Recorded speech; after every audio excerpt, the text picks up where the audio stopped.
বহুল প্রতীক্ষার পরে আগলি স্টোরি মুভিটা চলে এসেছে, তো আমিও চলে আসলাম এটার এক্সপ্লেইন নিয়ে। এটি একটি রোমান্টিক ট্র্যাজেডি মুভি। তোমাদের জন্য এত কষ্ট করে নতুন নতুন সিনেমার গল্প নিয়ে আসি, তাহলে তো একটা লাইক আমি আশা করতেই পারি। কোনো স্পয়লার না দিয়ে আর চ্যানেলটা সাবস্ক্রাইব করে চলো তাহলে গল্পের গভীরে ঢুকে পড়া যাক। সিনেমা শুরু হয় বড় একটা অ্যাপার্টমেন্টের মধ্যে। রাত্রেবেলাতে বাহিরে হালকা হালকা হাওয়া বইছিল। বেশিরভাগ মানুষ নিজেদের ঘরে ঘুমে আচ্ছন্ন। ঠিক ওই সময়ে ওই বিল্ডিংয়ের একটা অ্যাপার্টমেন্টের মধ্যে থেকে চিল্লাচিল্লির আওয়াজ আসে। আশেপাশে থাকা লোকজন ঘাবড়ে গিয়েছিল। কেউ কেউ তো এসে দরজাও ধাক্কাচ্ছিল, কিন্তু ভেতর থেকে কেউই দরজাটা খোলে না। ঠিক তখনই একজন আবার পুলিশকে কল করে। কিছুক্ষণের ভেতরেই পুলিশ আবার সেখানে চলে আসে।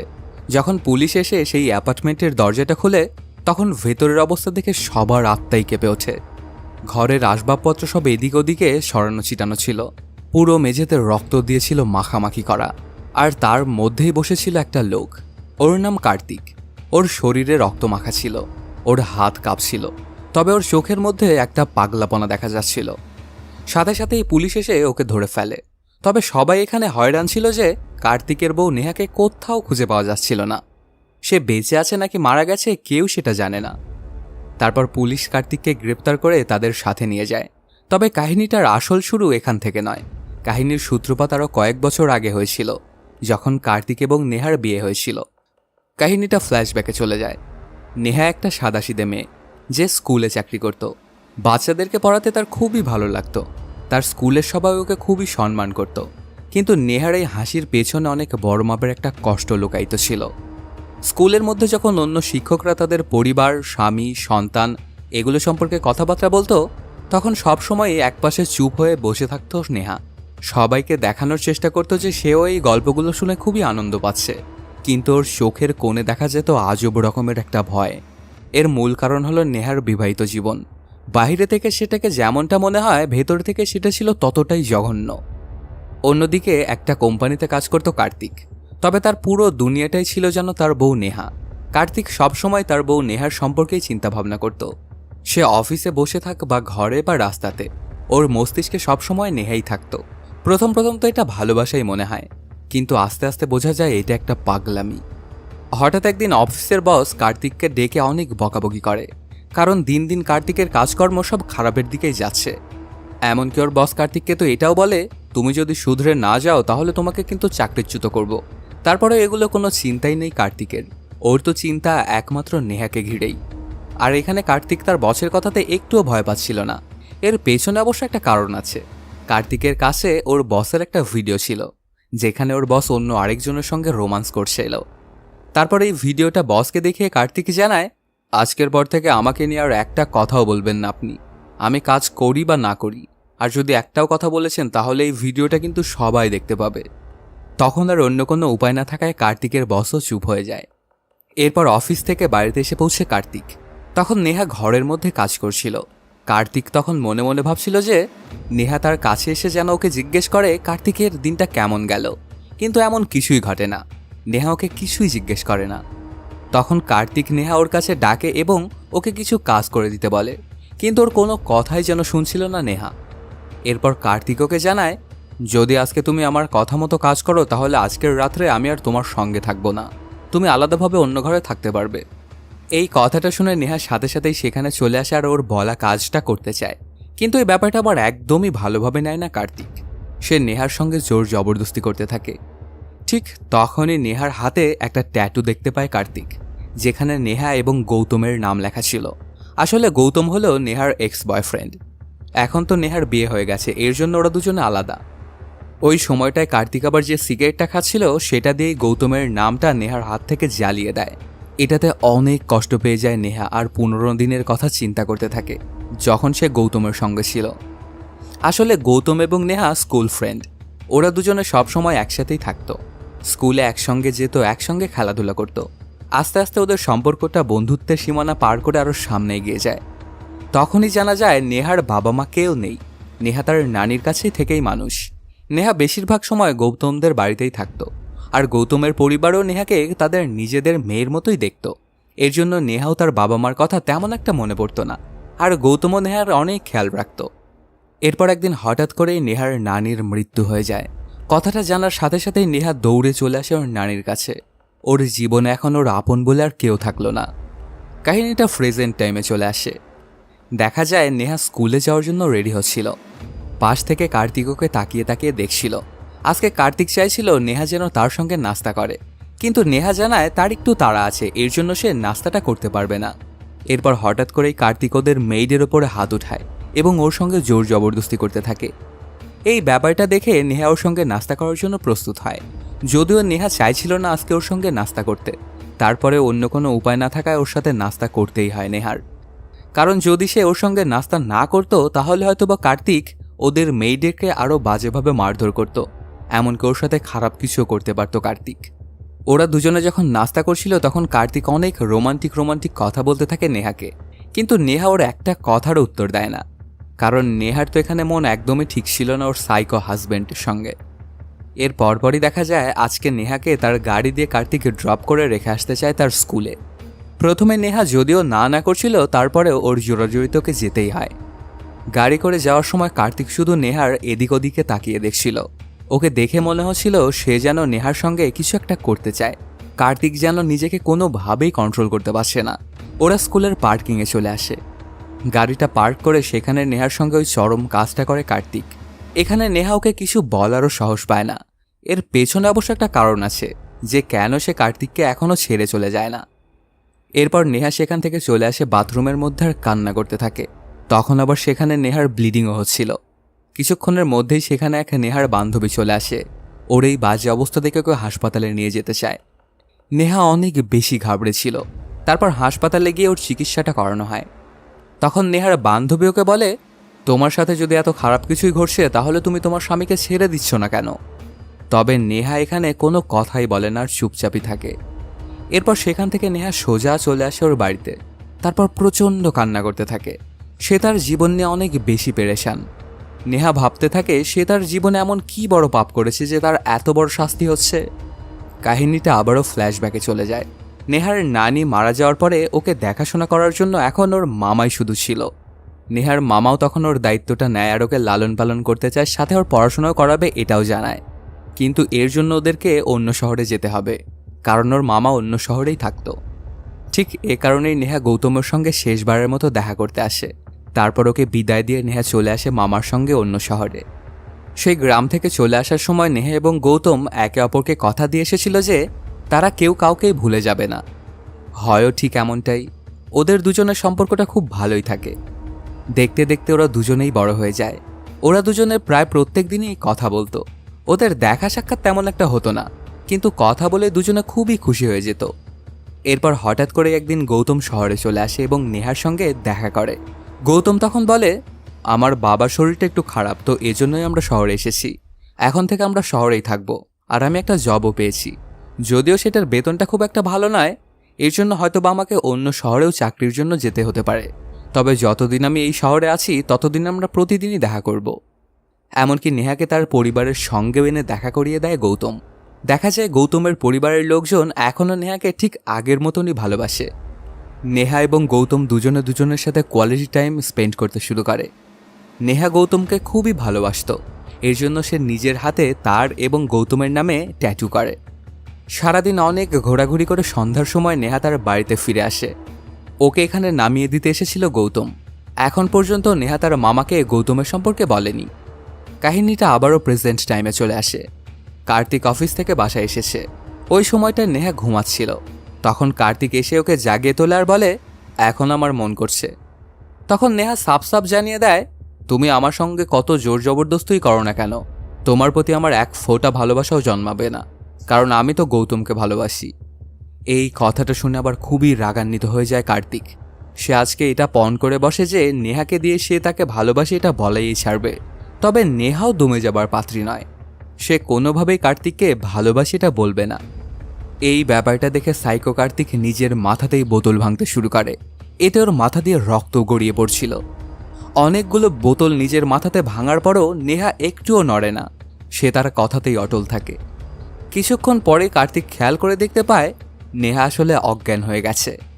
সাথে সাথে একটা ডক্টরকে ডেকে আনে কার্তিক। ডাক্তার তখন জানায় বিপি বেড়ে যাওয়ার জন্য এমনটা হয়েছে। আমার মনে হয় তাকে কেউ পেরেশান করছে। এখানে ডাক্তার দেখতে পায় কার্তিকের মাথায় খানিকটা চোট লেগেছে। এর জন্য সে কার্তিকেরও চিকিৎসা করে। তারপর ওকে বলে তোমার বউয়ের একটু ভালো করে খেয়াল রেখো, ওকে যেন কেউ স্ট্রেস না দেয়। এটা বলেই সেখান থেকে চলে যায় ডাক্তার। কিছুক্ষণ পরেই দেখা যায় নেহার জ্ঞান ফিরে আসে। সে খেয়াল করে দেখতে পায় আশেপাশে কোথাও কার্তিক নেই। নেহা বুঝতে পারছিল না যে কার্তিক তাহলে গেল কোথায়। এরপর নেহা যখন অন্য রুমটাতে যায় তখন দেখতে পায় সেখানে কার্তিক তার নিজের জন্য চিতা বানাচ্ছিল।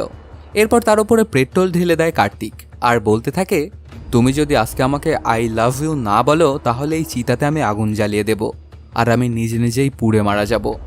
তুমি যদি না চাও যে আমি এভাবে পুড়ে কষ্ট পেয়ে মারা না যাই তাহলে তুমি আমাকে আই লাভ ইউ বলে দাও। কিন্তু নেহা এখনও কিছুই বলছিল না। এটা দেখে কার্তিক সাথে সাথে একটা ম্যাচ বক্স বের করে এবং একটা কাঠি জ্বালিয়ে নেয়। এই ব্যাপারটা দেখে তো খুবই ভয় পেয়ে গিয়েছিল নেহা। সে বুঝতে পারছিল না যে এখন তার কি করা উচিত। তখন অনেক ভয় পেয়ে নেহা কার্তিককে আই লাভ ইউ বলে দিয়েছিল। কার্তিককে এই কথাটা বলার পরেই অনেক খারাপ লাগছিল নেহার, কারণ সে তো এটা মন থেকে বলেনি। পরদিন সকালবেলাতেই দেখা যায় নেহার রেডি হয়ে তার স্কুলে এসে পৌঁছে। এখানে আসার পরে আচমকাই নেহার চোখ গিয়ে পড়ে গৌতমের দিকে। পর মুহূর্তেই আবার তাকে হারিয়েও ফেলে। অনেক খোঁজাখুঁজির পরেও আর কোথাও খুঁজে পাওয়া যায় না গৌতমকে। তখন নেহা ভাবতে থাকে এটা হয়তোবা তার চোখের ভুল। ওকে এমন পাগলের মতো ঘুরতে দেখে ওর বান্ধবী ওকে এসে জিজ্ঞেস করে কি খুঁজতেছিস তুই। তারপর ওরা দুজনে একটা জায়গাতে বসে। নেহা তার বান্ধবীকে গৌতমের সম্পর্কে সবকিছু জানায়, সাথে ওর সঙ্গে ওর স্বামী যে কি ব্যবহার করে এগুলো সবকে খুলে বলে। এই কথাগুলো শুনে নেহার বান্ধবী তাকে জানায় তোর ওপরে এত জুলুম হচ্ছে তারপরেও তুই কেন আছিস ওই নরপশুর সঙ্গে, ওকে ছেড়ে দিলেই তো তুই পারিস। তখন নেহা তার ফ্ল্যাশব্যাকের কাহিনীটা আবার শোনায় তার বান্ধবীকে। যখন নেহা তার মামার বাড়িতে গিয়েছিল তখন সে ভেবেছিল যে তার জীবনটা হয়তো এখন ভালোভাবে কাটবে। এরপর নেহা যখন ছাদে আসে তখন দেখতে পায় সেখানে একটা ছেলে একটা পুতুল নিয়ে খেলছে। ওই ছেলেটার অন্য কেউ নয়, কার্তিক। আসলে কার্তিক ছিল নেহার মামার ছেলে। নেহা জানতই না যে তার মামার আবার একটা ছেলেও আছে। এখানে এসে নেহা যখন দেখতে পায় কার্তিক একটা ডল নিয়ে খেলছে তখন ব্যাপারটা ওর কাছে খানিকটা আজব লাগে আর সে পুতুলটা কার্তিকের কাছ থেকে কেড়ে নেয়। তবে তারপরেও কার্তিকের একটুও খারাপ লাগছিল না। সে শুধু এক দৃষ্টিতে চেয়েছিল নেহার দিকে। এই বাড়িতে নেহা আসার পরে কার্তিকের মধ্যে অনেকগুলো পরিবর্তন আসে। কার্তিক একদমই আর আগের মতো থাকে না। সে অনেক ভালো হয়ে গিয়েছিল আগের থেকে। এখানে কার্তিকের বাবা নেহাকে দেখিয়ে কার্তিককে বলে এ কিন্তু তোর হবু বউ হবে, এর সঙ্গে তুই সবসময় ভালো ব্যবহার করিস। তবে নেহা এখানেও কিছুই বলতে পারেনি। সে তো বুঝতেই পারছিল না যে কার্তিককে সে কিভাবে বিয়ে করবে, কারণ সে তো ভালোবাসত গৌতমকে। এরপর সময় পার হতে থাকে। ওরা দুজনেই বড় হয়ে গেছে। কার্তিকের নেহার ওপরে সেই পাগলামিটা এখনও কমেনি। আস্তে আস্তে সেটা আরও বেড়েই চলেছে। কার্তিক নেহার জন্য একদম পুরো পাগল হয়ে গিয়েছিল। নেহা যদি কিছু সময়ের জন্য কার্তিকের থেকে আলাদা হতো তাহলে একদমই আজব আচরণ করতে শুরু করতো কার্তিক। এতটাই পাগল হয়ে গিয়েছিল যে সবসময় শুধু নেহাকেই দেখতে চাইতো। এমনকি যখন নেহা ঘুমিয়ে থাকতো তখনও শুধু ওকেই তাকিয়ে তাকিয়ে দেখত। নেহা যেখানেই যেত সেখানেই যেত কার্তিকও পিছে পিছে। কিন্তু একদিন এমন একটা ঘটনা ঘটে যেটা কোনোভাবেই চিন্তা করতে পারেনি কার্তিক। যখন নেহা এবং গৌতম ঘোরাঘুরি করে বাড়িতে এসে পৌঁছে তখন ওদের দুজনকে আবার দেখে ফেলেছিল কার্তিক। এখানে ওরা দুজন একে অপরকে জড়িয়ে ধরেছিল। এই ব্যাপারগুলো দেখার পরে অনেক খারাপ লেগেছিল কার্তিকের। এরপর নেহা যখন ঘরের মধ্যে আসে তখন ওর মামা ওকে জানায় একটা কাজের জন্য আমি অন্য শহরে যাব। এই কথাটা শুনে তো অনেক ভয় পেয়ে গিয়েছিল নেহা, কারণ সে কার্তিকের সঙ্গে একা থাকতে চায়নি। ওই সময়টায় মামা এবং নেহা খাবার খাচ্ছিল। তখন মামা ওকে জানায় টেনশনের কিছুই নেই, আমি খুব তাড়াতাড়ি চলে আসব। এই কথাটা শুনে খানিকটা হাত ছেড়ে বাঁচে নেহা। কিছুক্ষণের মধ্যেই সেখানে চলে আসে কার্তিক। সে তো অনেক রাগান্বিত ছিল নেহার উপরে, কারণ একটু আগেই সে নেহা এবং গৌতমকে একে অপরকে জড়িয়ে ধরতে দেখেছে। রাগান্বিত অবস্থাতেই সে এসে খাবারটা খায়। কিছুক্ষণ পরেই মামা সেখান থেকে চলে যায়। তার পরপরই নেহার ফোনে একটা ভিডিও আসে। যখন গৌতম এবং নেহা জড়িয়ে ধরেছিল এটা সেই সময়কারই ভিডিও। ওই ভিডিওটার মধ্যে আবার কার্তিকেও এসে বলতে থাকে তোমার আর আমার তো বিয়ের কথা চলছে, তাহলে ওই ছেলেটা তোমার সঙ্গে কি করছে? এই ছেলেকে কিন্তু আমি মারপিট করবো, এমনকি তাকে জানেও মেরে ফেলবো। কথাটা শুনে অনেকটাই ঘাবড়ে গিয়েছিল নেহা। তারপর সে পানি খেতে বাইরে আসে। তখন আবার সেখানেই চলে আসে কার্তিক আর রাগান্বিত কণ্ঠে নেহাকে বলতে থাকে আজকের পর থেকে ওই ছেলেটার সঙ্গে তোমাকে যেন আর আমি কোনো দিন দেখা করতে না দেখি। আমি তোমার হবু বর, তো তুমি শুধু আমার সম্পর্কেই চিন্তা করবে। আর আমাদের দুজনের মধ্যে যদি কেউ আসে তাকে কিন্তু আমি খতম করে দিব। তোমার এইটা ধারণা নাই যে আমি তোমাকে কতটা ভালোবাসি। কোনো মানুষই আমার থেকে বেশি তোমাকে ভালোবাসতে পারবে না। আর তুমি যে ছেলেকে ভালোবাসো সে তো নিজেকেই বাঁচাতে পারে না, তাহলে তোমাকে সে কিভাবে প্রোটেক্ট করবে? গৌতম যখন তার বাবার জন্য ঔষধের দোকান থেকে ওষুধ কিনে নিয়ে যাচ্ছিল, তখন আমি ওর কাছে গিয়েছিলাম। আমি ওকে অনেক মারধর করেছিলাম, সাথে ওকে বলে এসেছি আজকের পর থেকে যেন তোকে আর নেহার আশেপাশে আমি না দেখি, আর যদি দেখতে পাই তাহলে কিন্তু তোকে আমি জানেই মেরে ফেলবো। তুমিও তো খুব ভালোভাবেই জানো যে আমি মিথ্যে কথা বলি না। তোমার ভালোবাসার জন্য আমি হাজারো খুন করতে প্রস্তুত। এই কথাগুলো শোনার পরে নেহা তো খুবই ভয় পেয়ে গিয়েছিল। সে বুঝে গিয়েছিল যে কার্তিক কোনো সাধারণ ব্যক্তি নয়, সে কোনো নর্মাল মানুষও নয়। কার্তিক আসলে 1 নম্বরের সাইকো। এরপর কার্তিক আবারও বলতে শুরু করে, আমার এমনটা মনে হচ্ছে আজকের রাতে তুমি এখান থেকে পালিয়ে যেতে পারো। এর জন্য তোমার দরজার বাইরে আমি বসে পড়ছি। যদি কেউ তোমাকে নেওয়ার জন্য আসে তাহলে কিন্তু আমি তাকেই জানে মেরে ফেলবো। যতবারই আমি তোমার নাম ধরে ডাকবো তোমাকে জবাব দিতে হবে। সারা রাত ধরেই কার্তিক নেহাকে ডাকছিল, আর নেহাও প্রত্যেকবারই উত্তর দিচ্ছিল। এরকম করতে করতে সকাল হয়ে যায়। ওরা কেউই এক ফোঁটাও ঘুমায় না। কিছুক্ষণের মধ্যেই সেখানে মামা চলে আসে। ওনাকে দেখে তো নেহা খানিকটা ভরসা পায়, আর ভাবতে থাকে এবার হয়তো বা মামা সব কিছু হ্যান্ডেল করে ফেলবে। কিন্তু এখানে এমন কিছুই ঘটে না। কার্তিক নিজের বাবাকেই চাকু দেখিয়ে বলে, আপনি তো ছোটবেলাতে আমাকে বলেছিলেন যে এই মেয়েটার সাথে আমার বিয়ে হবে, কিন্তু এখন এই মেয়েটা অন্য কারোর সাথে আছে। আমার সঙ্গে যদি ওর বিয়ে না হয় তাহলে কিন্তু আমি একদম তাণ্ডব লীলা চালাবো।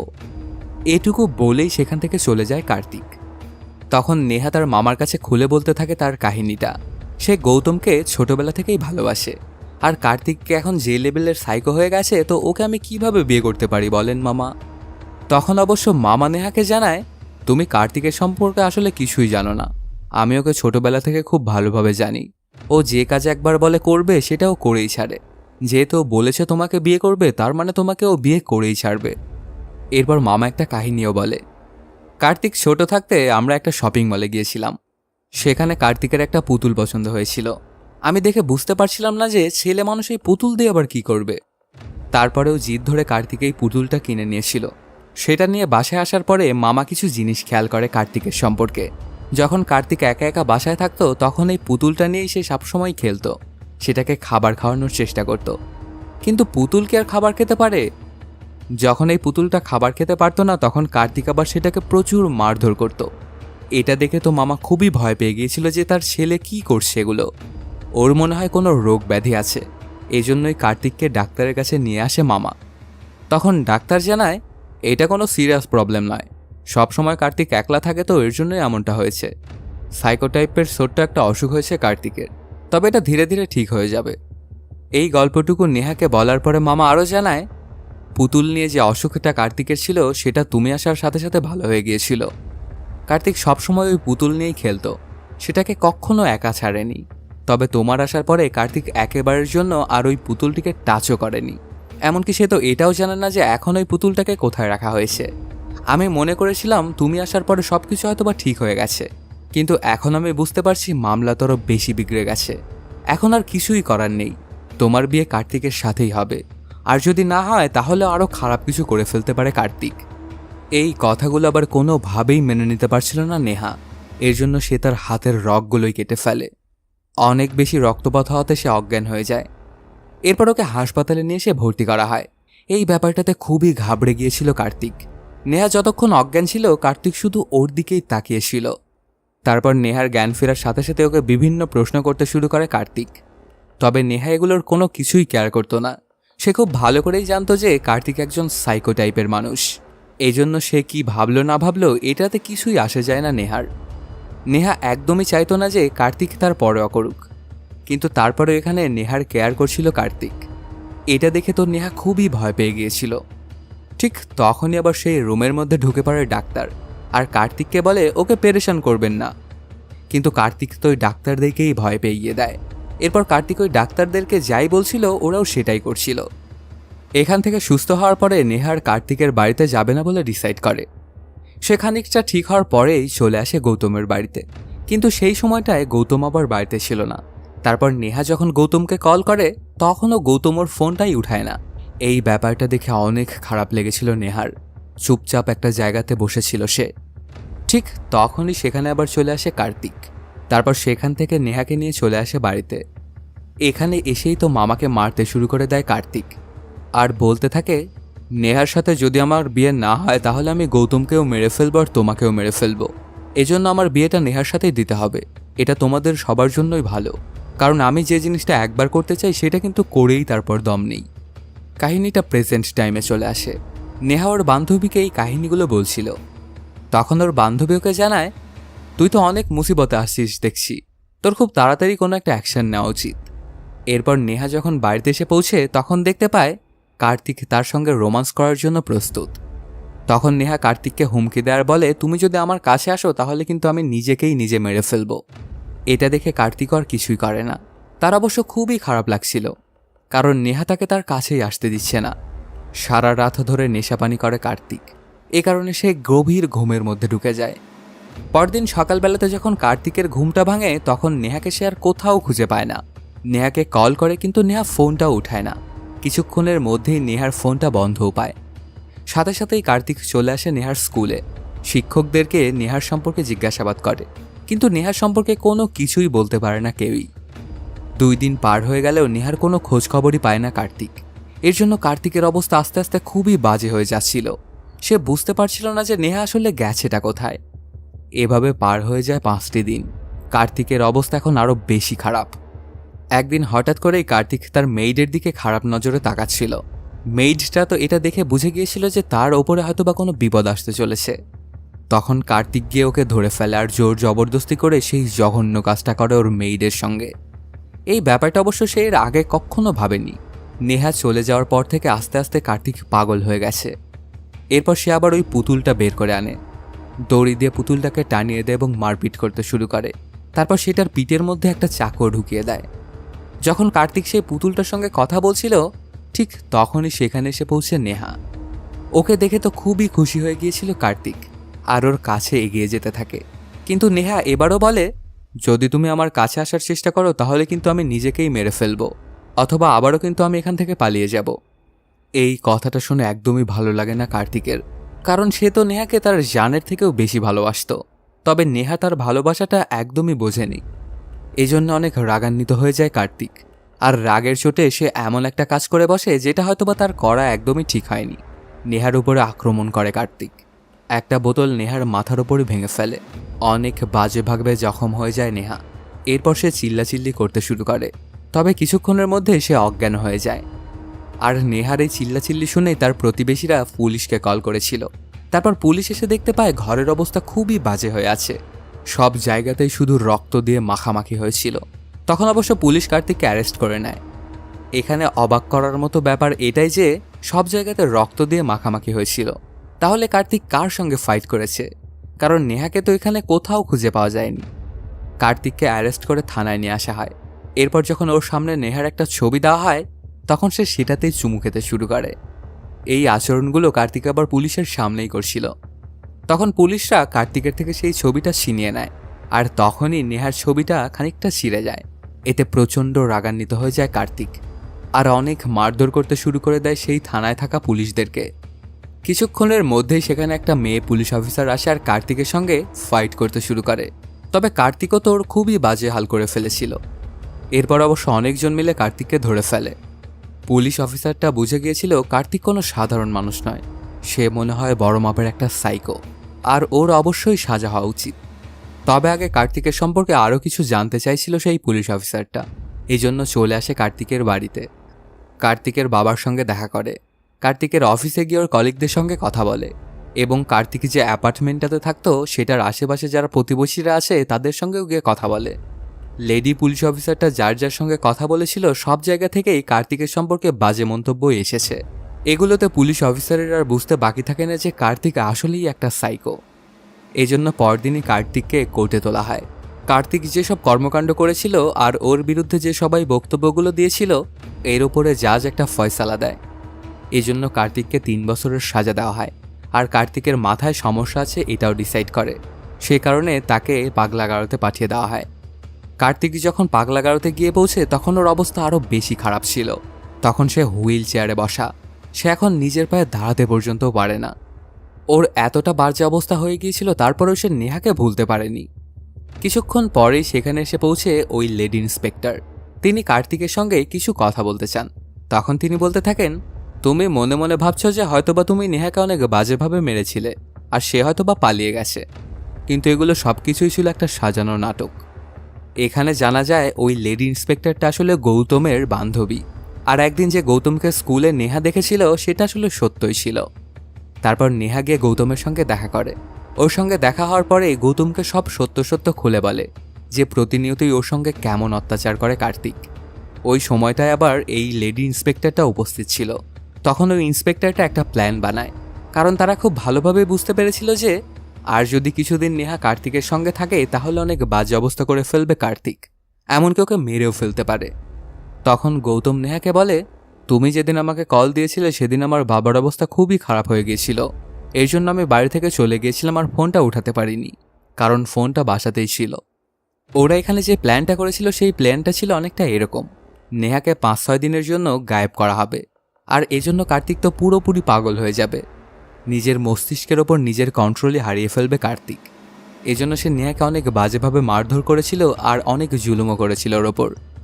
লেডি ইন্সপেক্টরটা তখন আরও বলে, আমি যেমনটা প্ল্যানিং করেছিলাম তেমনটা কিন্তু ঘটেনি। আমি ভেবেছিলাম তুমি হয়তোবা নেহাকে হালকা পাতলা কোনো চোট দেবে, কিন্তু আমি জানতাম না যে তুমি এত বড় লেভেলের সাইকো। তুমি নেহাকে অনেক বাজেভাবে মেরেছিলে সেদিন। তবে এই ব্যাপারটা নেহা খুব ভালোভাবেই জানতো যে তুমি এমনটাই করবে। এইসব কিছু শোনার পরে কার্তিক সেই লেডি ইন্সপেক্টরটাকে জিজ্ঞেস করে নেহা এখন কোথায়। ইন্সপেক্টরটা জানায় সে এখন খুবই খুশি আছে, সে গৌতমের সঙ্গে আছে, গৌতম ওকে খুবই ভালোবাসে। আমার মনে হয় গৌতমই সেই ছেলে যে নেহাকে সবচাইতে বেশি ভালোবাসে। এই কথাগুলো শুনে অনেক খারাপ লাগে কার্তিকের। এটুকু বলেই সেখান থেকে চলে যায় ওই লেডি ইন্সপেক্টর। তার পরপরই দেখা যায় কার্তিকের হাতে আবার সেই পুতুলটা, যেটা নিয়ে সে ছোটবেলাতে সবসময় খেলা করত। ছোটবেলার মতো এখানেও কথা বলতে শুরু করে দেয় সেই পুতুলটার সঙ্গে কার্তিক, আর এর মাধ্যমেই শেষ হয়ে যায় সিনেমাটি। তো বন্ধুরা, কেমন লাগলো আজকের এই এক্সপ্লেইনটি জানাতে কমেন্ট করো। আর যদি এখনও চ্যানেলটা সাবস্ক্রাইব না করে থাকো তাড়াতাড়ি সাবস্ক্রাইব করে নাও। দেখা হচ্ছে নতুন কোনো ভিডিওতে। Till then, সায়োনারা।